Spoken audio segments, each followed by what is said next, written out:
The most commonly asked question, well, at least in my channel, is the domain allocation in Cognizant GenC. This is because most of my videos which have reached a better audience were related to Cognizant. So I thought I would cover a specific video about various domains that would be allocated tentatively in the Cognizant GenC role for the freshers. So in this video, I'm going to cover what are the different kind of roles you can expect to be allocated after joining Cognizant for the role of GenC. So these are going to be tentative. This depends on company's business requirements, but you need to understand that watching this video is going to give you a vague idea or a bird's eye view of whatever contents are going to be or whatever fields the company is working, so that most likely you are going to be allocated in either one of those.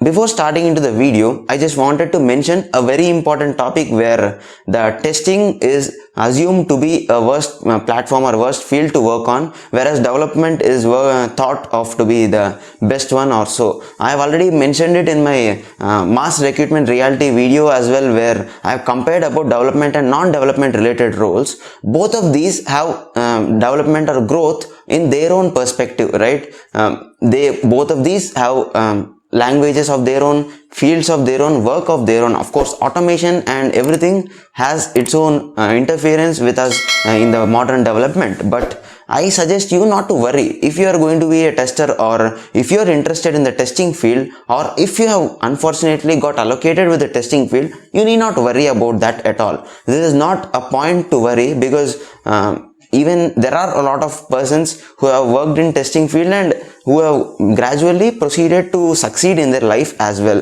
Also, testing is not that if you have got into testing, that is going to be the end of your career. You can just shift later soon by improving your coding skills as well. But if you are not interested to work in this testing field, try to jump the field or the career as soon as possible, because you are not interested in that, and preferably you need to, once you work in that for a couple of years, you get stagnant and you must proceed in that field only. So try to focus on that as well, or else testing is a very good field and they have their own growth, their own objectives, their own ambitions to achieve, and it is not a field to worry about. But most likely testing is going to be where students who are not much interested in coding, or who do not focus much on coding but are interested to work in the corporate field can choose. Also, it is a field where the work is going to be a little monotonous. Development is where you will be solving kind of problems as per the customer's requirement, but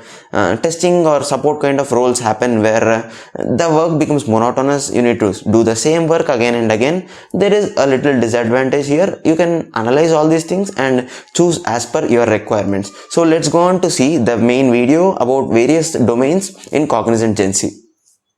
Hi everyone, for those of you who do not know me, my name is Vivek and I host this channel. I make various educational content videos, so if you like this video or you are interested to check out many such videos, you can just subscribe to my channel. There are various videos related to this topic in the description. You can just check that out as well. Going on to see this specific video about various domains in Cognizant, I'll start explaining that soon. So basically they are going to cover the full stack role, where they have front end and back end as well. Full stack is a combination of front end and back end, where one specific field is going to be Java full stack, where it is going to be combination of front end and back end. This is one field. Also, other one is going to be .NET full stack, where programs like C# and all those things are taught, and this is one of the fields you can expect to work on. This is one of the domains which you can expect to work on.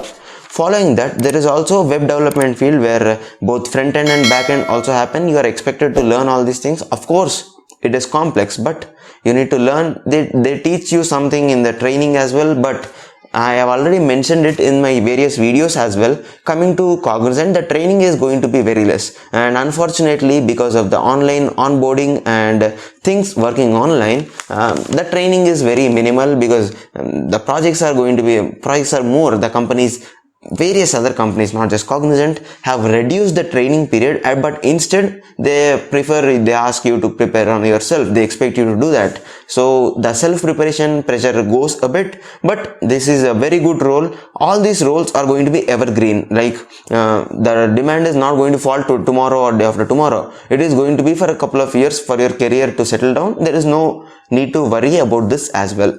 Going on to see the web development front end and back end. Front end, they are going to teach you various programs like HTML, JavaScript, and sometimes React and Angular as well. And in back end, they are going to teach you about Node.js and these kind of programs. So of course, correct me if I am wrong in mentioning any of these programs, but this is some of the domains which you can expect to work on: the web development full stack or the normal full stack, etc. And going on to see, some people, especially some students, they are interested to work on the very niche, the very normal, the very modern technology, where it is related to AI or ML. You would have already done a lot of courses, and on checking out with your onboarding team or your manager where you wish to work on these kind of scenarios or these kind of projects where AI or ML is involved, it is not possible, because these kind of roles demand a lot of experience, and you need to understand that projects are not going to be simple, and they do not, or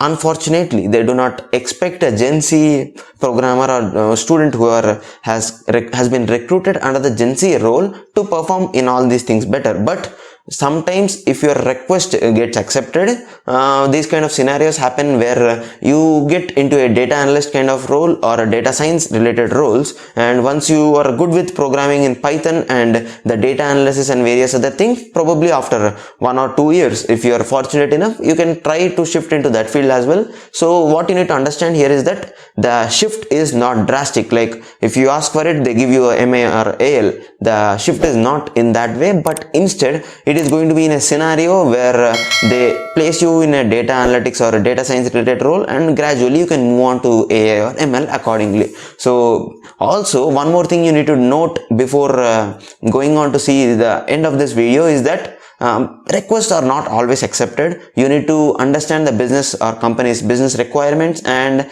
they allocate you according to their choice. Most or all of the IT companies do not consider your opinion at all. That is unfortunate enough, but that is how mass recruiters work, right? The high number of students get in, and as per the business requirements, they just take some, put it in the project, or things like that work out here. You need to understand this as well. So that's it, guys. I have covered various domains and what kind of future you can expect in these kind of domains, especially in the Cognizant GenC role. So hope all of you are satisfied with the information. Thank you so much for staying out so long. If you still have comments or still have doubts, you can just comment it in the comment section below. I will be happy to reply each and every one of you. Thank you so much for staying out so long. This is Vivek signing off. Stay safe, stay informative. Bye bye.